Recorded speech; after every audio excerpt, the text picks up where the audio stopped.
हम क्या करें? कैसे शांत करें माता के क्रोध को?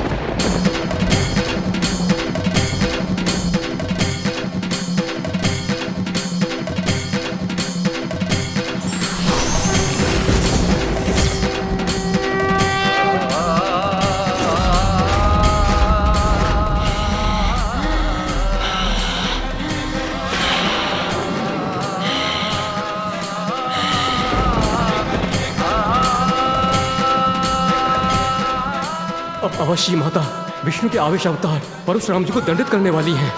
यदि माता काली से ये अनिष्ट हो गया तो इसे संसार की बहुत बड़ी क्षति हो जाएगी।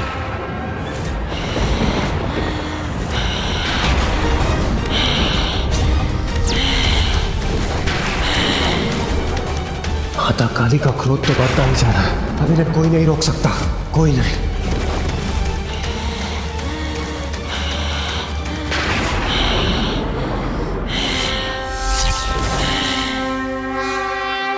माँ माँ माँ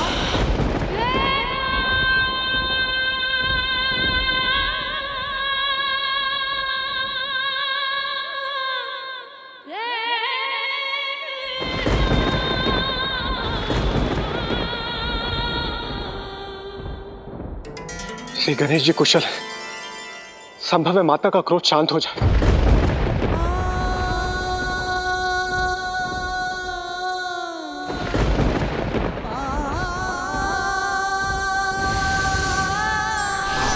माँ, मेरी चेतना लौट आई है।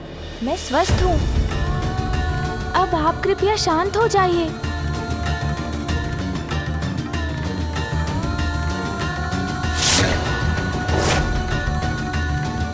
माँ अभी भी पूर्ण रूप से शांत नहीं हुई हैं। उसके लिए मुझे ही कुछ और प्रयास करना होगा। माँ, जो भी हुआ उसमें परशुराम जी का कोई दोष नहीं था। वो तो पिताश्री के दर्शन करना चाहते थे। मैंने आपके आदेश का पालन कर उन्हें प्रवेश नहीं करने दिया तो उन्हें क्रोध आ गया। आप ही ने मुझे बताया था ना माँ कि ये मामा जी श्री हरि नारायण के आवेशा अवतार हैं, तो इनका क्रोध तो स्वाभाविक है ना माँ। गणेश को ज्ञात है कि माता के क्रोध से उत्पन्न संकट अभी टला नहीं है, इसीलिए वो माता को समझाकर उनका क्रोध शांत करने का प्रयास कर रहे हैं। क्रोध में उन्होंने मुझ पर अपना परशु चला दिया, जिसे मैं रोक सकता था, किंतु उससे पिताश्री का अपमान होता।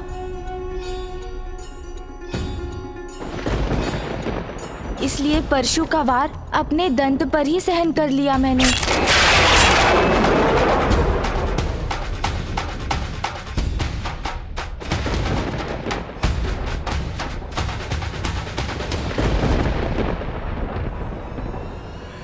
मुझे क्षमा कीजिए माता, गणेश को समझने में मुझसे भूल हो गई।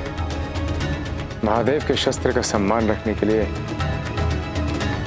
गणेश ने स्वयं को आहत होने दिया। मुझसे भूल हो गई माता। बस बस बस।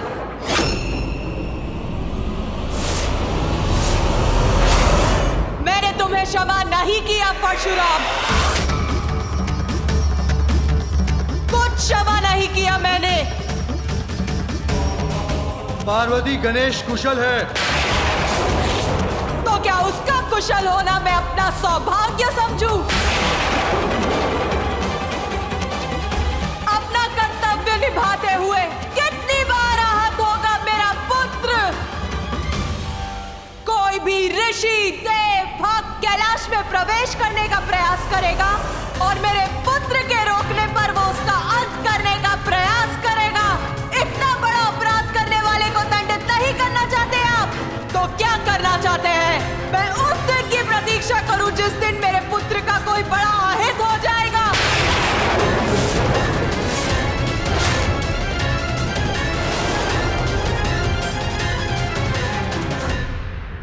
बस अब मैं ऐसा उदाहरण प्रस्तुत करूंगी कि मेरे पुत्र पर उंगली उठाने की कल्पना मात्र से ही सबका हृदय कांप उठेगा।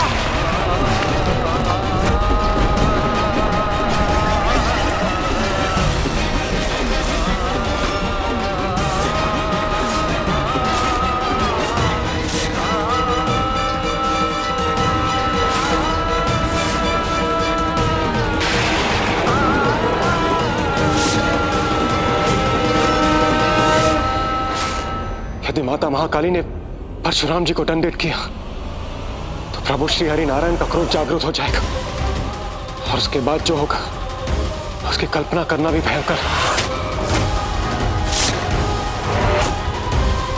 महादेव, नारायण अवतार परशुराम जी की रक्षा के लिए आपको माता को रोकना ही होगा। भूल परशुराम ने की है, ये पार्वती का दोषी है। अब नारायण ही इसको अपने अवतार में रोक सकते हैं।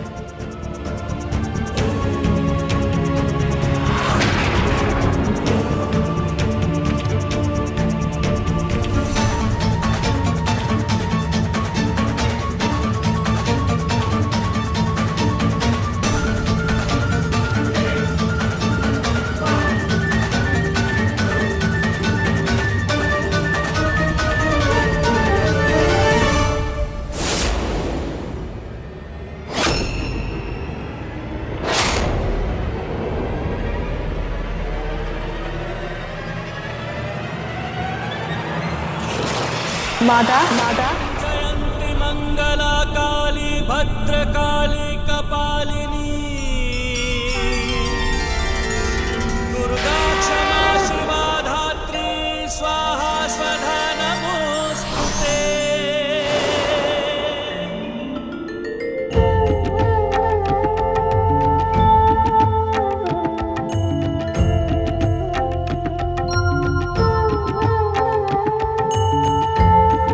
प्रणाम प्रभु।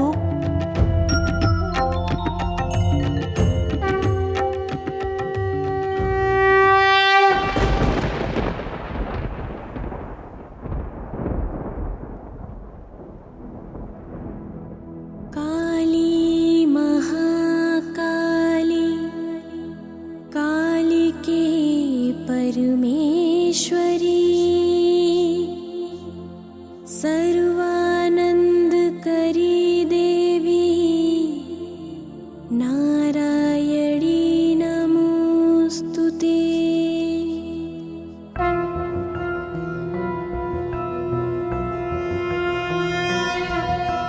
जय काली जय काली जय काली माँ। जय कांता जय कामदा कालिका। धर्म की तारक अधर्म विनाशक। दुष्ट संहारक तुम मंगल कारक। तुम उमा तुम कमला कला निपुण। चरण सुसज्जित चंद्रमणि का चूड़। शांत करो क्रोध मां महाकाली। करते विनय तुमसे है कुलपाली।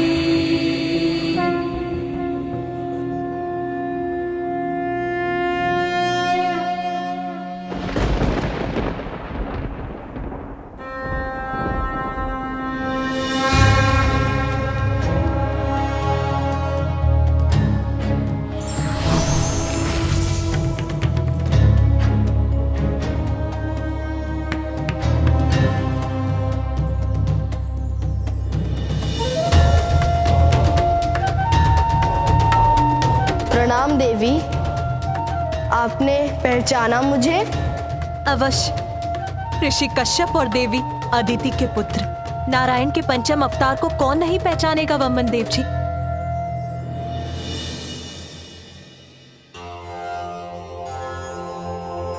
प्रणाम वामन देव जी। आपकी महिमा से कौन नहीं परिचित, जिन्होंने अपने 3 पग में ही संपूर्ण ब्रह्मांड को नाप लिया था।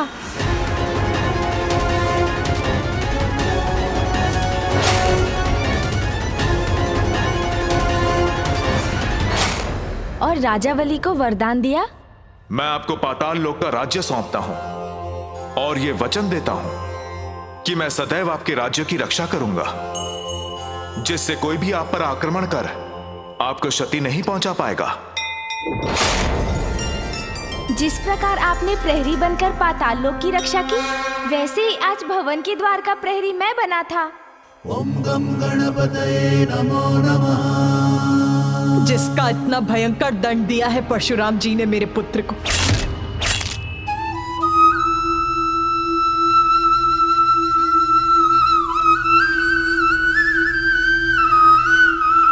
नियति को कोई कैसे टाल सकता है? आज जो हुआ उसी में इस संसार का, आपके पुत्र गणेश का और परशुराम जी का कल्याण छिपा है। कल्याण? कैसा कल्याण?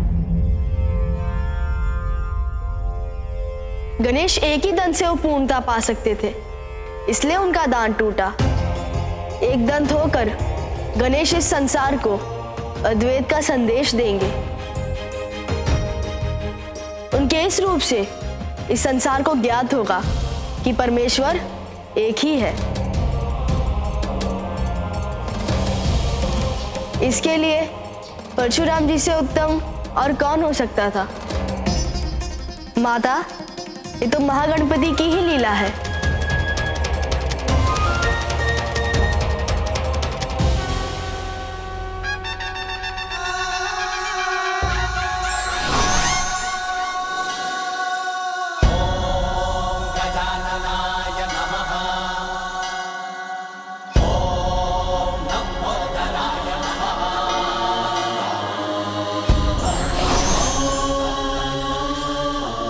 आज से गणेश को एक और नाम मिलता है, एक दंत, एक दंत, एक दंत, एक दंत, एक दंत, एक दंत। एक दंत मां श्री गणेश की जय। एक दंत मां श्री गणेश की जय।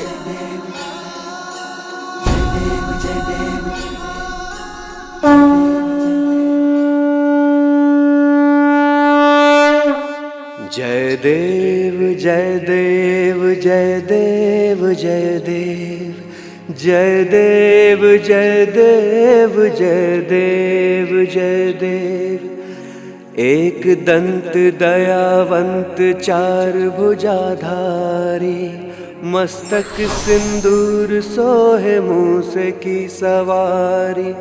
एक दंत दयावंत चार भुजाधारी, मस्तक सिंदूर सोहे मूस की सवारी। जय देव जय देव जय देव जय देव जय देव जय देव जय देव जय देव जय देव जय देव जय देव जय देव जय देव जय देव जय देव जय देव। परशुराम जी और गणेश के युद्ध का एक और प्रयोजन था। परशुराम जी द्वारा राजाओं के अंत के पाप से उनकी मुक्ति और उनका उद्धार। युद्ध में गणेश ने उन्हें अपनी सूंड से धकेला था, जिससे वे महासागर में जा गिरे, जिसके पावन जल के स्पर्श से वो गोलोक की अपनी यात्रा के लिए दोषमुक्त हो गए। गोलोक की यात्रा? अत्याचारियों का अंत करते समय परशुराम जी द्वारा निर्दोषों का भी वध हुआ।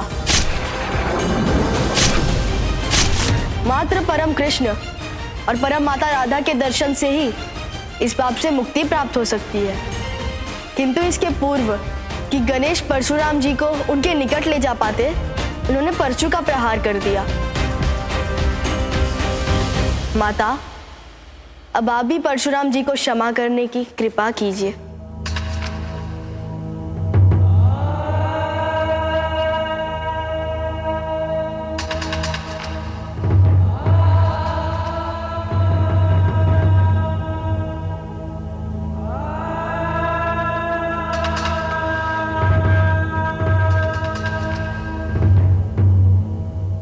परशुराम जी, मैंने आपको क्षमा किया।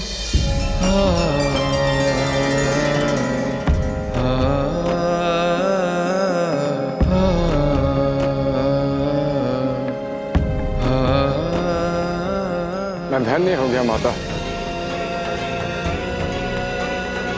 धन्य हो गया महादेव।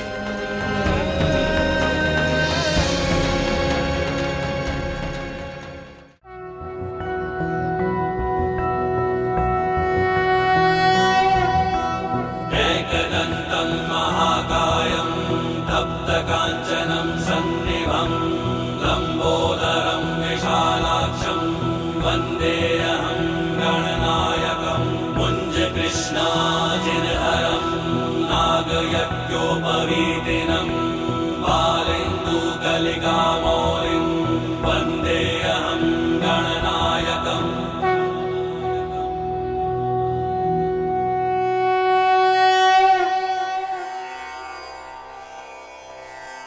हे प्रभु, हे माता, आपकी कृपा से हमारी पूजा सफल हुई, उसके लिए आपको कोटि कोटि धन्यवाद। अब हमें यहाँ से प्रस्थान करने की अनुमति दीजिए। हमें प्रस्थान करने की अनुमति दीजिए।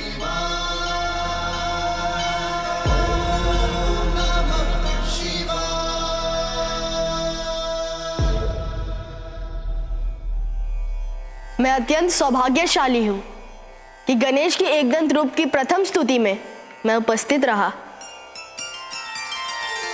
गणेश के इस टूटे हुए दंत की और भी महत्व है। इससे इस संसार की एक महान ग्रंथ की रचना होगी।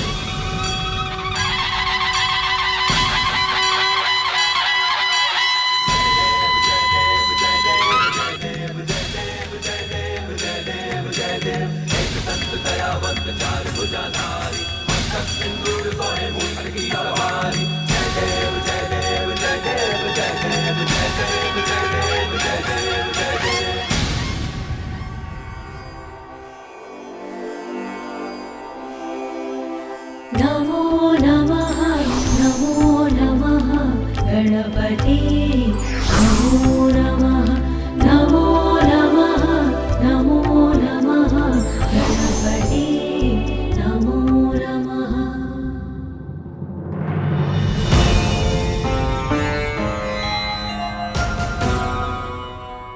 माँ,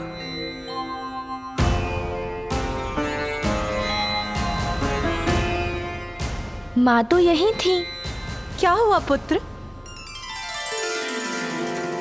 माँ तो यही है, फिर क्या हो गया था मुझे? गणेश, अब आप मुझे गोलोक ले जाने की कृपा करें, जहां मुझे परम कृष्ण और परम माता राधा के दर्शन होंगे। मुझे ऐसा दृश्य क्यों दिखाई दिया कि माँ पिताश्री के साथ नहीं है? नहीं, मुझे अभी यहीं रहना चाहिए।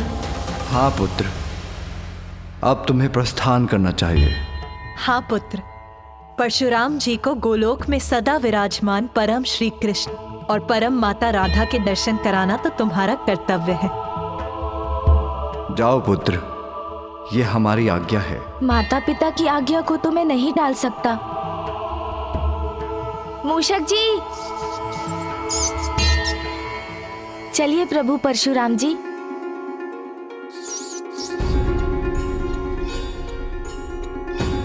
प्रभु तो स्वयं कितने भारी हैं, परशुराम जी को भी मुझ पर ही आरूढ़ कर ले जाएंगे तो मैं क्या करूंगा? मूषक जी, किसी सोच में हैं आप? विराजिए प्रभु। प्रणाम प्रभु।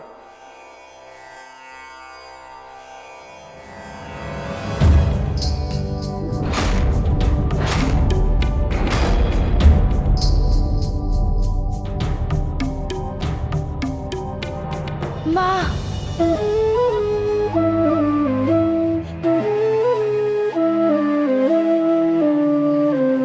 अरे पुत्र, क्या हुआ? कुछ नहीं हुआ माँ। बताओ पुत्र, अचानक क्या हुआ तुम्हें? बस आपका स्नेह आलिंगन करने का मन कर आया। शीघ्र जाओ और अपना कर्तव्य पूर्ण कर लौटो। मैं तुम्हारे प्रिय मोदक बनाकर यहीं तुम्हारी प्रतीक्षा करूंगी। पिताश्री, मेरी अनुपस्थिति में माँ का ध्यान रखिएगा।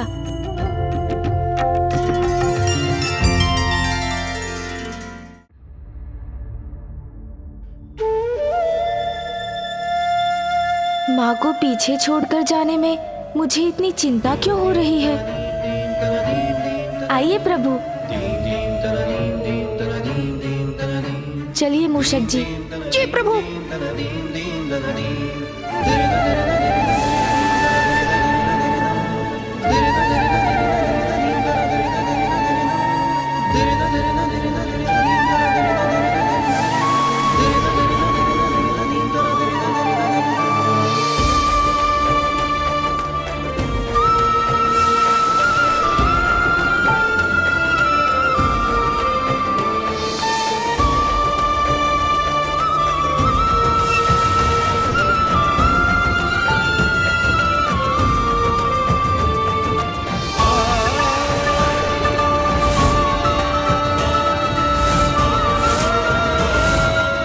पिताश्री और माँ की विशेष पूजा संपन्न हुई और उन्हीं के आदेश से मैं परशुराम जी को गोलोक ले जा रहा हूँ, तब प्रसन्नता के स्थान पर ये अज्ञात अनिष्ट की चिंता का आभास क्यों हो रहा है मुझे?